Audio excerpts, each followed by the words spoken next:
قرآن مجید فرقان حمید عربی میں نازل ہوا۔ ہر زبان کا اپنا لہجہ ہوتا ہے۔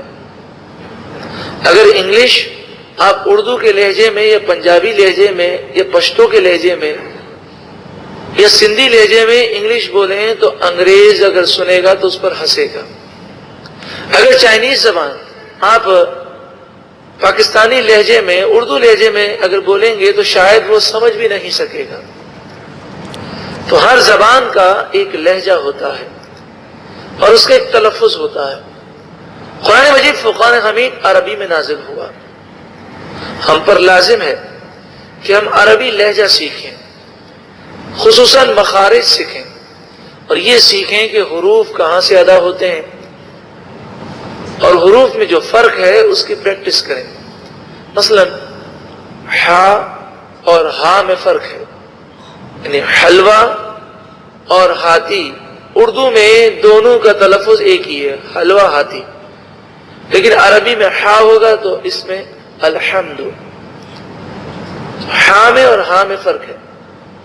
اسی طرح سین میں، صاد میں اور ثا میں فرق ہے۔ اردو میں یہ تینوں حروف ایک ہی انداز میں پڑھے جاتے ہیں، لیکن عربی میں فرق ہے، صاد، سین اور ثا۔ اسی طرح قاف اور کاف میں فرق ہے، اردو میں کوئی فرق نہیں ہے، کیونکہ عربی زبان بڑی وسیع زبان ہے اور اس میں الفاظ کی بڑی کثرت ہے۔ تو اس لیے اگر غلط تلفظ سے پڑھا جائے تو معنی میں بھی فرق ہو جاتا ہے۔ ایک چھوٹی سی مثال یوں سمجھیے، اگر موٹے قاف سے لفظ قلبن ہو تو اس کے معنی ہے دل، اور اگر چھوٹے کاف سے پڑھا جائے قلبن تو اس کے معنی ہے کتا۔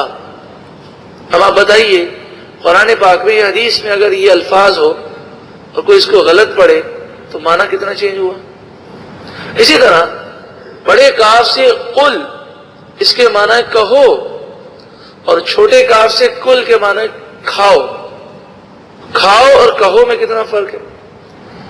انسان جب دنیا کے لیے کوشش کرتا ہے، یہاں ہم یہ نہیں کہتے کہ سب کے لیے تلفظ اس کی زبان پہ چڑھ جائے کوئی ضروری ہے، لیکن کوشش کرنا سب پر فرض ہے۔ اتنی کوشش جاری رکھیں، جب تک کوشش آپ کی جاری ہے، صحیح تلفظ سیکھ رہے ہیں، اس دوران جو غلطیاں ہوں گی وہ معاف ہیں، لیکن سیکھیں گے نہیں تو پھر ایک ایک حرف غلط پڑھنے پر گناہ دیا جائے گا۔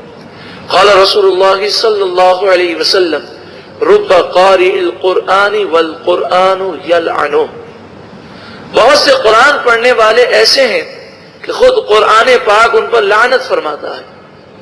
اس حدیث کی شرح میں فرمایا کہ وہ قرآن پاک کو غلط پڑھتے ہیں، تو معنی غلط ہونے کی وجہ سے قرآن پاک ان پر لعنت فرماتا ہے۔ مایوس بھی نہیں ہونا چاہیے، سیکھنے کی کوشش کریں، چاہے سارے دن کے اندر ایک حرف آپ سیکھیں، چاہے ایک ہفتے میں ایک حرف سیکھیں، چاہے ایک مہینے میں ایک حرف آپ کی زبان پہ جاری ہو، لیکن سیکھنا نہ چھوڑیں، سیکھتے رہیں، کوشش کرتے رہیں۔ اگر آپ کے گھر میں، آپ کے رشتہ داروں میں، آپ کی اولاد میں اگر کسی کا تلفظ درست ہے تو اس سے سیکھیں، مدرسے جوائن کریں، مسجد کے امام صاحب سے گفتگو کر کے دیکھ لیں، اگر وہ آپ کو سکھا دیں۔